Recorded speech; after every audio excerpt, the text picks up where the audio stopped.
else want to say that?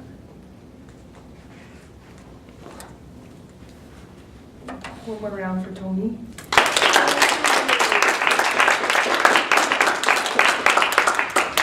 And Tony writes great letters to the editor sometimes too, so watch for those in the Herald Journal. Okay, so we have 4 open mic readers tonight, and I'll just call your names and just come up in order. So first we have Ron Jensen, Tim Keller, Shaun Andersen, and Elise Wilding.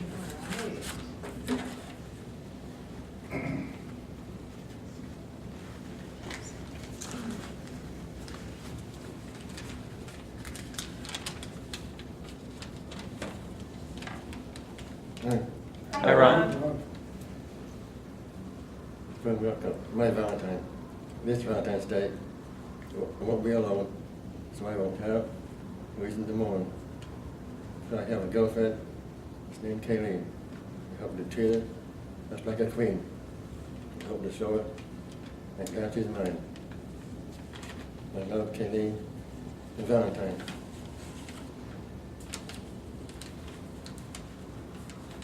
Okay. Dewey Decimal System. The zeros are the general words, mysteries and facts. 100 are the big P words, which peace out, peace word lacks. The 2 front are on religion and mythology too. 3 counts on holidays, fairy tales, the manners you can do. The 400 on dictionaries and the way that we talk. The 5 front on sciences, like animals and the arts. The 600 on tame animals and machines of all sorts. 700 on the arts, and gardens and sports. The 800 on drugs, and poems and plays. The 900 on geography, and history of past days. These are the biographies of people we adore. This is my Dewey poem. I will tell you more. Thank you.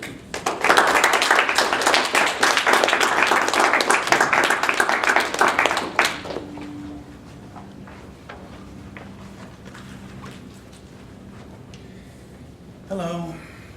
This is a piece of an essay, hopefully a 7-minute long piece of an essay that I've been working on. Girls' Choice Dance, the flyer read like some cruel joke. I mean, whoever heard of such a thing? Not that we had anything against girls, mind you. But wasn't it always the girls' choice? I mean, yeah, we'd ask, but it was their choice whether or not to go. The flyer design, that of a not unattractive but decidedly Amazonian girl in a prom dress with a demented Cupid doll smile on her face and a slight, hapless, tux-clad lad slung over her shoulders, cave woman style, was just a little close to home. We were already insecure about our scrawny, armed, narrow-chested physiques, not to mention the tremulous voices and betrayal of our bodies. Mike's head grew first. He spent the 7th grade looking like some featherless owl hybrid. Clint's face had all but exploded, and Kenny's legs and hips had sprung new growth while his chest remained dormant. Perhaps worst of all, Brock's legs remained those of a child, while his torso simply popped. In spite of his temper and his black belt, the name Penguin stuck with him right to graduation. The girls, on the other hand, had blossomed to women seemingly overnight. Every girl in our class was taller and stronger than we were, plus they'd grown breasts. Not that most of us were complaining, mind you, but this distraction placed us at an enormous disadvantage. Now it seemed we were offered no out. If the girl picked us, we were strongly encouraged to say yes. This from Mrs. Merrill, a.k.a. the Madam, so named for her resemblance to the title character of a movie Brad had found under the workbench in his dad's garage. She was a heavy-set and dangerously aggressive bordello matron with a penchant for, shall we say, indiscipline, and a mouth like a sailor, a French one. For 6 months we giggled at the mere sight of Brad's father, but I doubt Mrs. Merrill ever heard of her nickname. No one crossed the Madam. I and most of the rest of us had avoided school dances thus far, with the exception of those conducted during PE class anyway. These we participated in with all the gusto Coach Amos and his female counterpart suggested. Coach, it was rumored, had lost a testicle in a paratrooping accident involving a hard landing at a barbed wire fence. To the best of my knowledge, none of us ever confirmed the veracity of this rumor. Given his temperament, however, it made a great deal of sense. While we were passively well acquainted with most of the various dance forms our parents and grandparents enjoyed, to this day I can waltz, Lindy, and square dance, albeit with all the romance of morning calisthenics. Huddled in the hallway outside the cafeteria, we stretched the lunch period to its absolute limit. My classmates and I engaged in the sort of conversation I imagine occurs inside a barbed wire fence of a refugee camp. They got Troy this morning. Poor guy opened his locker room and bam, confetti everywhere. Troy, who'd want to go with him? Karen, apparently. My mom thinks it's great, Derek lamented. Her and Tamara's mom have known each other since forever, so I'll probably be married by this time tomorrow. Same here, Mike said. My mom's already picking out tux and corsage. Just have to get it over with, said Blake. Blake was a generally nice kid, but was always the first to acquiesce to authority. Not me, Todd murmured. I'm going stag. Todd was a man. Not by means of wisdom, mind you, nor maturity or accomplishment either. Rather due to an overactive pituitary gland, he'd sprouted among many other attributes, chest hair. The downside being, of course, the fur shirt on his back and male pattern baldness, which set in by junior year, but in the 7th grade it was like going to school with Magnum PI. We were drawn inexorably to his orbit, no doubt in the hope that some of his surplus masculinity would rub off. It was from him we generally took our cues, and this time, I mean, what an answer. Cool, revolutionary even, so unimpeachably final that even the madam had no response. I must pause here to be clear, it was in fact Todd's use that was the first. The shot heard around Jefferson Junior High, as it were.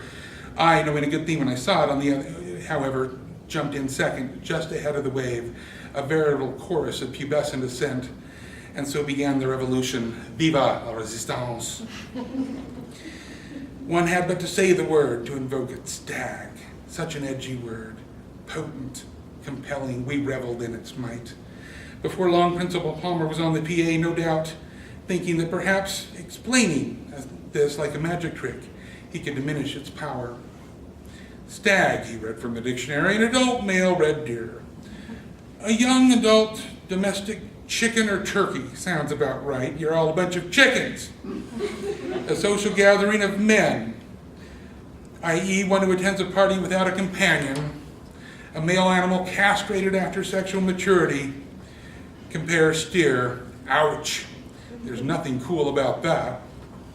He'd conveniently left omitted definition number 2, a young, unbroken stallion.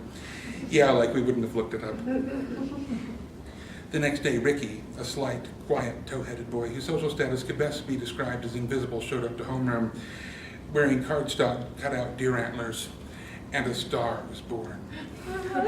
When Mr. Brown threw them out, Ricky drew the set on his cheeks. Palmer sent him home. But what is a school, after all, but a collection of crafting supplies and eager, resourceful young minds? By 6th period, there were only about 5 of us guys left. Palmer laid down the law. The next boy to pull a stag stunt or even say the word would be expelled. I did the math immediately. 100 plus girls against only 5 boys who couldn't say no. I turned on my heel at once and raced for the 3rd floor fire escape, only to be caught in Palmer's grasp and hauled down to his office. I feared the worst, and rightfully so, as he took the infamous paddle from the wall.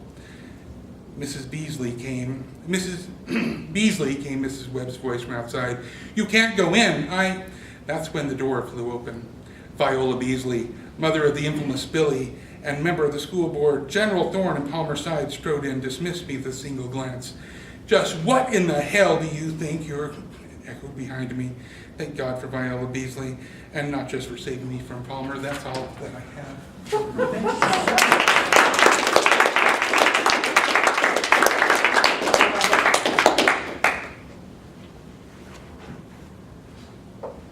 Okay, so I'm going to read a segment of a personal essay, but it's really long, so I'm only going to read the first few pages.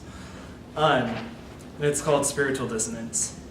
He told me that I suffer from something called spiritual dissonance.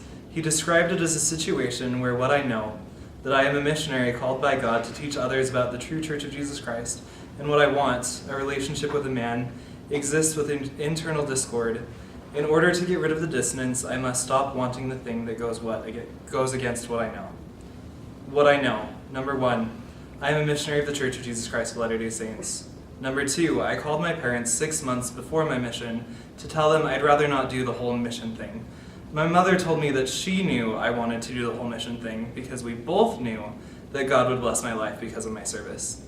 Number 3, I cried when I read the Book of Mormon. Number 4, I spend every day of my mission talking to people, telling them that I know the message I share is true. Number 5, I am supposed to talk to everyone. Number 6, I did not talk to the man walking shirtless in the park. Number 7, I need to write about my time in Laguna Hills. I don't know how to write about Laguna Hills, so I only put short blurbs in my journal. Number 8, I haven't felt connected to another human in nearly a year. What I want. Number 1, to baptize the entire city of Laguna Hills.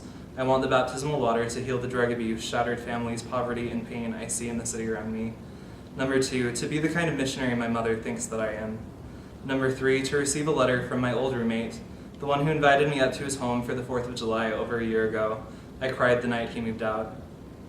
Number 4, people to believe me when I say that I know that the message I share is true, because I want it to be true. I want God to be there, and I want him to answer my prayers. Number 5, to be able to ask the man on the street if he's happy, if it's everything I think it might be when he tells us, I'm really not interested, guys, I'm living with my boyfriend. Number 6, to talk to the shirtless man in the park, but not about Jesus. Number 7, to be transferred out of Laguna Hills. Number 8, to go home. I arrived in Laguna Hills, California, December 11th, 2012. I had already spent nearly a year living in California, dedicating every moment of my life attempting to tell everyone I met why they should join the Church of Jesus Christ of Latter-day Saints. Over the course of that first year as a missionary, I spent hours on my knees praying before going to bed, upon waking up, with strangers in the street, inside the homes of families, in my missionary apartment, before reading my scriptures, after reading my scriptures, before eating, and on days when I decided to eat nothing in order to fast. I had grown confident walking up to strangers. I had learned to tell who would want to talk, who would take a card, and who would swear at me and chase me away. At a year into my mission, I could sit in strangers' homes and be bold. I could say things like, I know that this is the church that Jesus Christ established while he was on the earth, restored once more.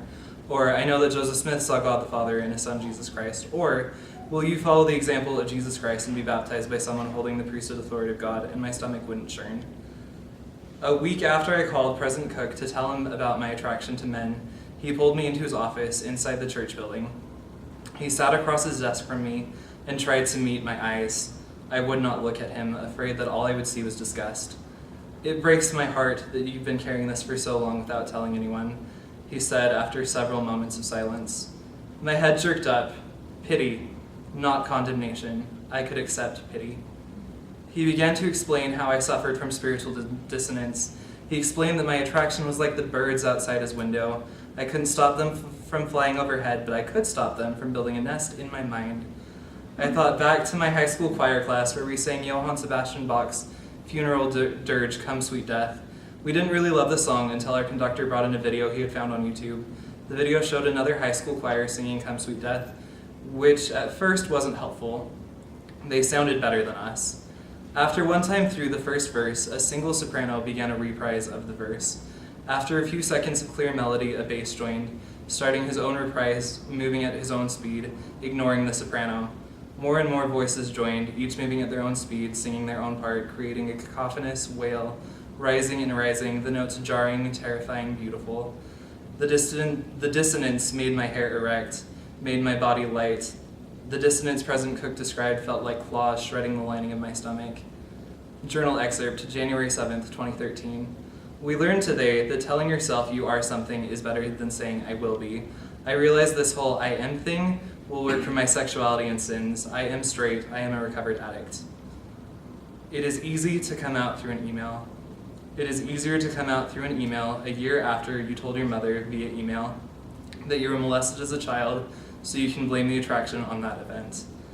It is easiest to come out in a half-assed, I think I might struggle with same-gender attraction, but I definitely know that the church is true, half-truth, half-lie type way. I typically go for the easiest way out. Thank you.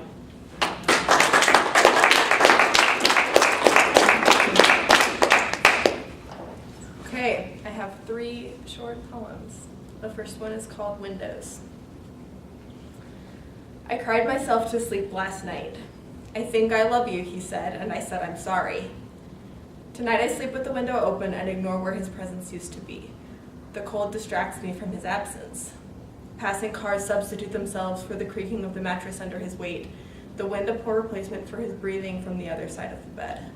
Tonight I sleep with the window open and remind myself that there are worse things than the cold. This one does not have a title. Everything hurts, as though my body is telling me not to disable its capacity for childbirth. Ignoring it, all I smell is my own blood, a painful reminder my body was only ever meant to bear children. And finally, ghost. Confusion, comfort, chest to back, head to shoulder, breath down spine, against skin. The smell of laundry, old houses, faded cologne, and marijuana, oddly comforting. Shift in bed, breathe deeply, eyes closed. No longer wrong, but familiar. Haunting. Thank you.